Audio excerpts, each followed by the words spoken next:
안녕하세요. 서희수 정형외과 원장입니다.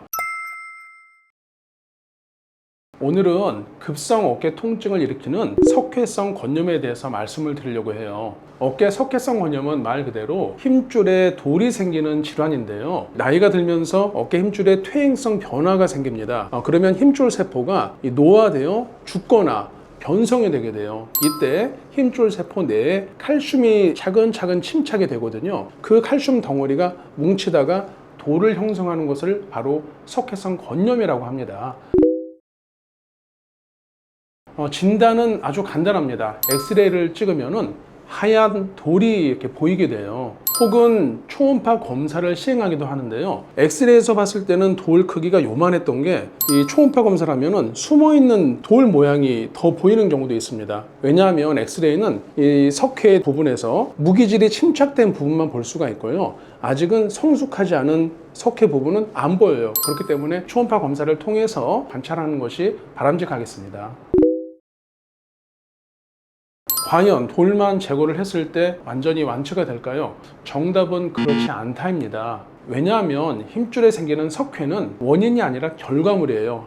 실상은 치료를 석회만 할 것이 아니라 원인이 되는 힘줄도 같이 치료를 하여야 한다 라고 말씀드릴 수 있겠습니다.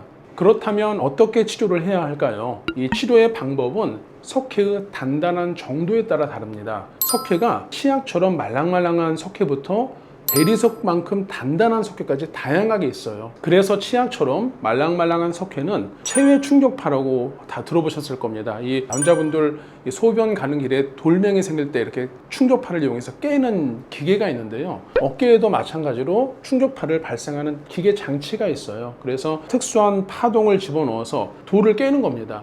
그러면은 시간이 지나면서 이 깨진 돌이 몸에 흡수가 되거나 배출이 돼서 없어지는데요. 문제는 이 돌이 단단한 경우는 아무리 충격파를 정말 6개월 이상, 1년 이상 해도 깨지지가 않습니다. 이때는 물리적으로 직접 들어가서 석회를 제거를 해야 합니다. 최근에는 이 기술이 발달하면서 굳이 절개하고 내시경을 집어넣지 않고도 석회를 녹이는 방법이 있습니다. 의학적인 용어로 석회 용해술이라고 하고요. 제 손을 이 석회 덩어리라고 가정을 한다면 이 부분 맞춤을 한 다음에 미세한 바늘을 집어넣습니다. 그래서 석회를 녹이는 용액을 넣고 이걸 잘게 부숴요. 그 녹은 석회 덩어리를 쭉 빨아냅니다. 빨아낸 다음에 속 안이 텅 빌 거 아니에요. 텅 빈 공간을 그대로 두면은 회전근개 파열과 다를 바가 없지 않습니까? 그래서 최근에는 비어있는 공간에 생물학적으로 합성한 콜라겐을 집어넣어서 어깨 힘줄이 잘 리모델링이 되도록 도와주는 것이죠. 이것이 최근의 석회성 건염의 치료 방향이 되겠습니다.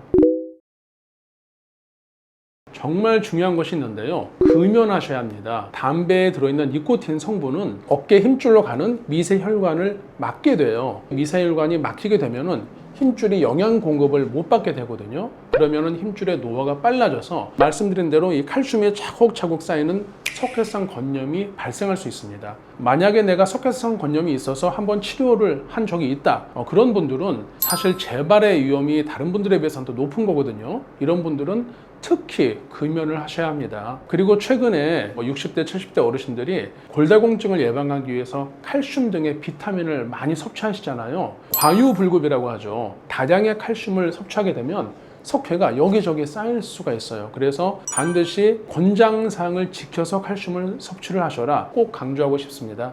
오늘은 어깨 석회성 건염 후 진단이나 치료법에 대해서 말씀을 드렸고요. 평상시에 이 가벼운 스트레칭을 습관화하셔서 어깨를 좀 힘줄을 부드럽게 해주신다면 다양한 이 퇴행성 질환을 예방할 수도 있습니다. 지금까지 서희수 정형외과 원장이었습니다. 감사합니다.